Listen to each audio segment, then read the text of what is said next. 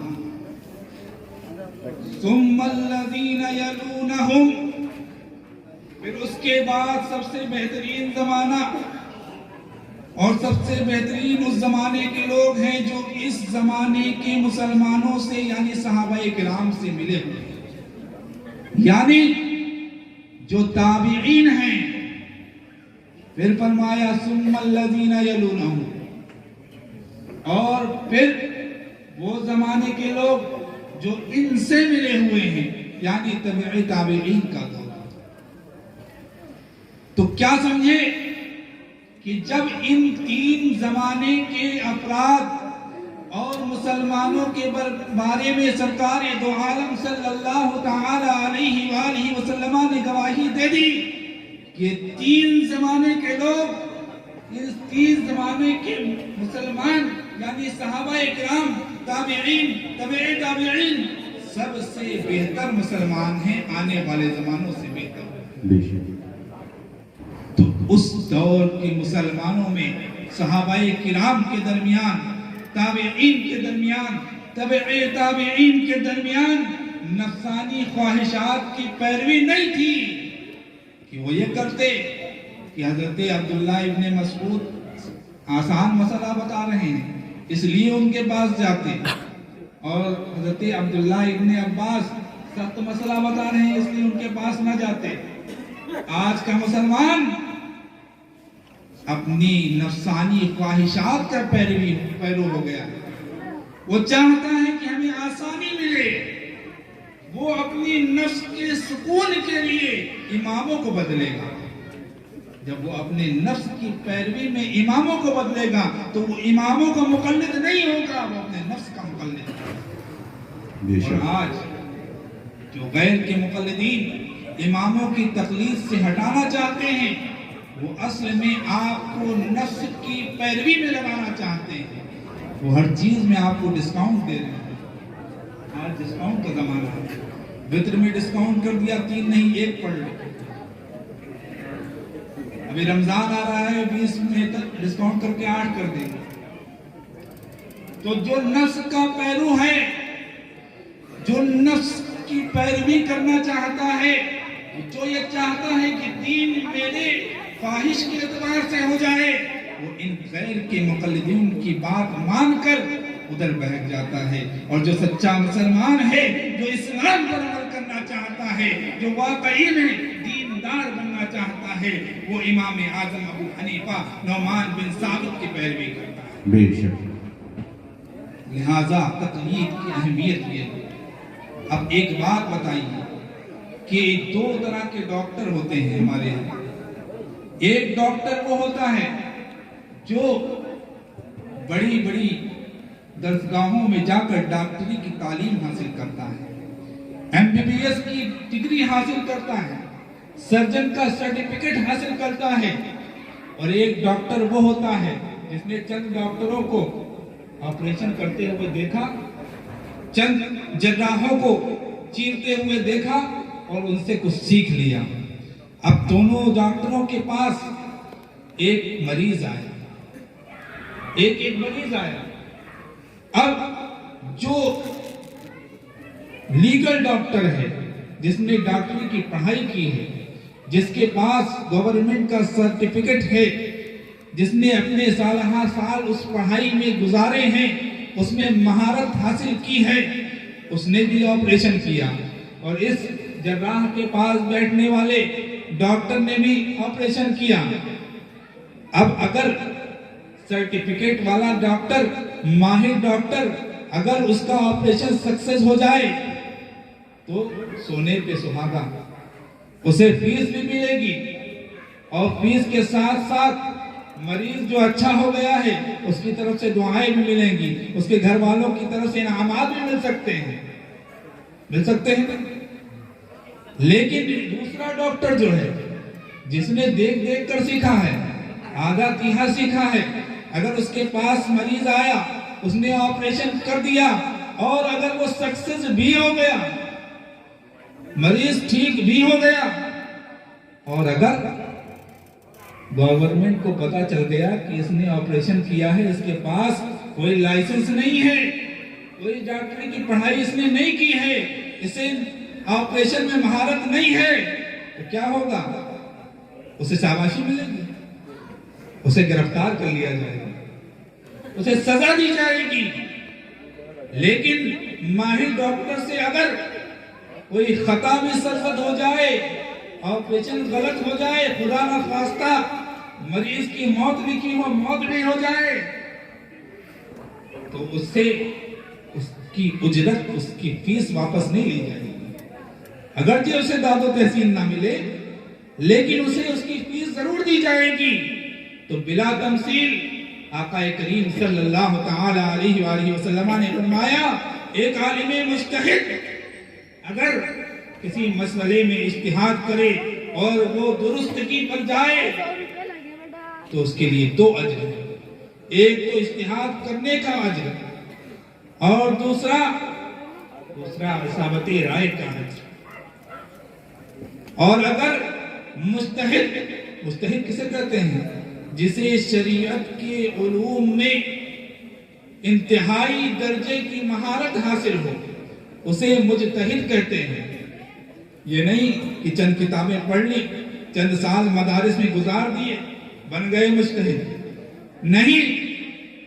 قرآن کی جتنی مسائل کی آیتیں ہیں ان کی تدقیق و تحقیق اسے معلوم ہو، ساتھ ہی جتنی احادیث کریمہ اس زمانے میں منظر عام پر آ چکی ہیں، سب کے بارے میں اس کے نالج ہو، اسے یاد ہو، اور صرف یاد ہی نہ ہو، ان احادیث کے درمیان یا قرآن کی آیتوں کے درمیان یا قرآن کی آیت اور حدیث شریف کے درمیان کوئی بظاہر تعارض نظر آئے، بظاہر کوئی ٹکراؤ نظر آئے تو اسے حل کرنے کی اس کے اندر صلاحیت ہو تو اسے مجتہد بے شک تو اگر وہ مجتہد اگر اجتہاد کرے اور وہ خطا بھی کر جائے تو اسے ایک اجر ملتا ہے، میرے آقا نے فرمایا۔